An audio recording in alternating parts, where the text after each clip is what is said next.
The following video will be about recording the events of the Supreme Court case Engel v. Vitale in 1962. In 1962, in New York, a new law was made that would make it mandatory each day for students to pray a specific non-denominational prayer during school hours. However, many were against this decision, as it was against freedom of speech, as many students may have differing beliefs. So even though the prayer was supposed to be non-denominational, it could make people pray about things they didn't believe, so it went to court.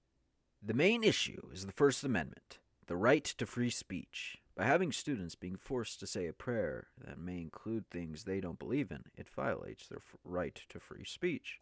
Firstly, the issue was brought up by parents, who then sued, stating that it was violating the Establishment Clause of the First Amendment, which essentially is just banning the government from making a state religion. The school argued that the students were not actually being forced to pray, that it was optional and just an expression of the free speech law.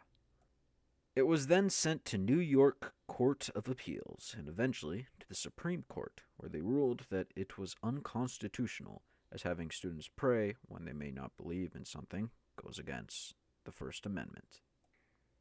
And so, the ultimate result of the case was simple. Due to the Supreme Court siding with parents, the previous New York law of requiring mandatory prayer in school was removed. The Supreme Court came to its conclusion due to a few simple facts, as was aforementioned, its breaking of the Establishment Clause of the First Amendment. Whilst there was the argument about how it technically wasn't mandated, along with another argument which essentially said that the Establishment Clause only meant the government couldn't make a state religion, such as the Church of England, where it was the belief of the country. However, even with that reasoning, it was still ruled against, as Americans are allowed to have many ideals and beliefs, such as ones without religion.